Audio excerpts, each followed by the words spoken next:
Prepped me to make a film on the Ramayana because of the sanctity and the complexity it has. I don't believe if I was a 20-year-old, I would do justice. Okay भाई, तो जैसे कि नमित मल्होत्रा आपने अलग अलग podcast में जाकर बता रहे हैं कि वो रामायण को पूरे वर्ल्ड स्टेज तक पहुंचाना चाहते हैं और वो बहुत सारे पॉडकास्ट करें, बहुत सारे से मैं मतलब बहुत ही ज़्यादा। मैंने उनके 2-3 पॉडकास्ट फॉलो किए और इतना तो मुझे समझ में आ रहा है कि वो इस मूवी को ग्लोबल स्टेज पर लेकर जाना चाहते हैं। और इस मूवी का वजह जैसे तुमको पता रहेगा, मुझे बताने का कोई ज़रूरत नहीं है, फिर भी एक बार मैं यहाँ पर फिगर तुम्हारे सामने रख देता हूँ। 4000 करोड़। हाँ, अब तक हमने जो मार्वल की मूवीज़ देखी है, एंड गेम के अंदर 1000 करोड़ लगा था सिर्फ BFX के ऊपर। और देखो, ऐसी बात नहीं है कि यहाँ पर सिर्फ BFX के ऊपर ही 4000 करोड़ खर्च होने वाला है। डीनेग यहाँ पर जो कंपनी है, ये इस बार सिर्फ BFX नहीं करी, पूरी की पूरी ये प्रोडक्शन हाउस है जो कि इसके स्क्रिप्टिंग से लेकर इसके एडवर्टाइजमेंट तक और मूवी रिलीज होने तक पैसे लगाएगी। बट स्टिल यहाँ पर नमित मल्होत्रा जैसा कि इसका एडवर्टाइजमेंट कर रहे हैं अलग अलग जगहों पर जाकर, अलग अलग पॉडकास्ट के अंदर जाकर, और इसका जैसे कि हमने टीजर देखा उससे भी हमको समझ में आता है कि ये मूवी का स्केल कितना ज़्यादा बड़ा होने वाला है। आई नो, मुझे पता है तुम लोग अभी मुझे सोचो कि मैं क्या सब बकचोदी कर रहा हूँ, बट स्टिल तुम मतलब खुद सोच के देखो कि अगर वर्ल्ड स्टेज पर इस मूवी को हमको पहुंचाना है तो हमको क्या क्या नहीं करना पड़ेगा। और नमित मल्होत्रा सब कर रहे हैं, मैं जानता हूँ मार्केटिंग के हिसाब से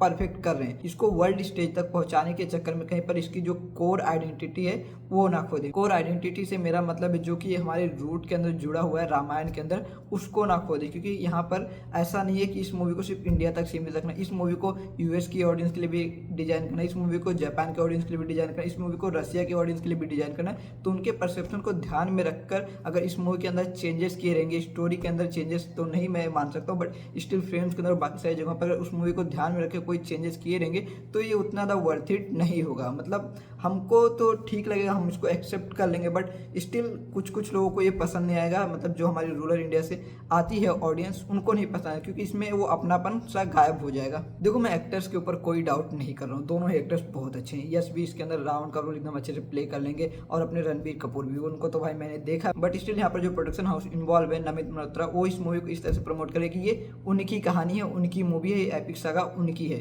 तो इसकी वजह से मुझे थोड़ा सा डर लग रहा है, बट ठीक है, मैं पॉजिटिव हूँ, मुझे पता अच्छा रिस्पांस आएगा। मूवी इसी साल आने वाली है, अब तो इसका प्रमोशन भी स्टार्ट हो चुका है, और ये पूरा ट्राई करेंगे कि रूरल इंडिया से कनेक्ट हो जाए, रूरल इंडिया से जुड़ जाए, ताकि उनको बहुत अच्छा खासा स्केल मिले और अच्छा खासा मोटा पैसा कमाए। अब तुम सोचो 4000 करोड़ मूवी के अंदर लग रहा है, तो इनको इंडिया से मतलब ऑलमोस्ट कमाना होगा 2-3 हज़ार करोड़, तो इंडिया से कमाना होगा। मैं इतना बोल के चल रहा हूँ, मतलब इतना कंफर्म कर लो कि कमाना है। और देखो, बॉक्स ऑफिस अनप्रिडिक्टेबल है, बहुत ज़्यादा इंडिया से कमा सकती है। हमने अभी धुरंधर के टाइम पर देख लिया, 832 करोड़ नेट कलेक्शन हिंदी में, वो भी हमने हिंदी बेल्ट से इतना ज़्यादा धुरंधर ने कमाया इंडिया में। तो मतलब तुम सोच सकते हो रामायण जैसी मूवीज़ क्या कर सकती है और कितना ज़्यादा पोटेंशियल रखती है। अगर थोड़ी सी भी मतलब स्टोरी, तो हम सबको पता है, वही विजुअल्स के अंदर और बाकी सारी चीज़ों के अंदर थोड़ा सा भी अगर हमको मिल गया ना, हम खुश हो जाएंगे।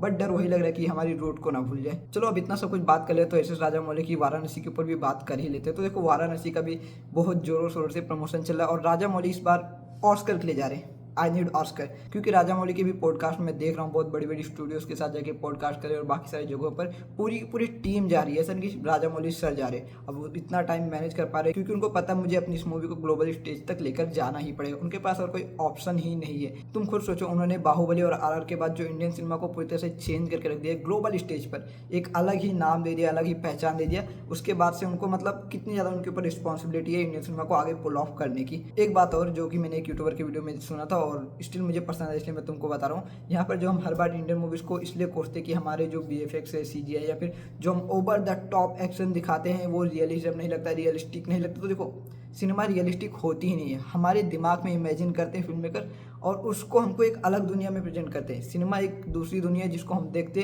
खुश होते हैं, तो उसको तुम रियल के साथ मत जोड़ो। आज तुमको पता है जापान की जो सिनेमा है वो एनिमे की वजह से जाना जाता है, बट एक टाइम पर ऐसा था कि उनके पास पैसे नहीं थे एनिमे ड्रॉ करने के लिए, इसलिए उन्होंने जो एनिमे ड्रॉ किया था स्टार्टिंग में 24 FPS पे ड्रॉ किया था, मतलब 24 पेजेस के अंदर उसको ड्रॉ किया था एक शॉट को। इसलिए तुम अभी भी देखते हो जो पॉपुलर एनिमे है उनके अंदर तुम देखोगे स्टिल 1-2 सेकंड 4 सेकंड तक कैरेक्टर स्टिल रहता है, और बाकी सारी चीज़ें ऐसे मतलब होती रहती कि वो वहाँ पर उन्होंने अपना जो था, जो उनका पैसे का प्रॉब्लम था, उसको नहीं कर पाए थे 60 FPS और बाकी सारी चीज़ों में, उसको उन्होंने एक अलग आइडेंटिटी बना दी है। और इसकी वजह से आज जापान का जो एनिमे है वो पूरी दुनिया में फेमस है, और इंडिया में तो मैं क्या बताऊँ क्रेज में, मैं जानता हूँ मेरे ग्रुप में बहुत सारे लोग हैं, बहुत ज़्यादा बड़े फ़ैन है एनिमे के। मैं उतना ज़्यादा एनिमे नहीं देखता हूँ, बट स्टिल मुझे भी पसंद है। बस ये मैं तुमको बताना चाहता कि हमारी जो एकदम कोर है ना, हम जो है हमारे सिनेमा, हम उसी को आगे पुल ऑफ कर सकते ताकि जापान जैसा कुछ बने। क्योंकि एनिमे आज अलग टेक रखता है, अलग वो रखता है। तो हमारी भी जो एक्शन मूवीज हम देखते हैं ना, हम बोलते हैं यार क्या ये सब है, बट वही अलग टेक के साथ में हम कुछ अच्छा और बहुत अच्छा कर सकते हैं पूरे वर्ल्ड में। और ये हमने आरआर के टाइम पर देख लिया था,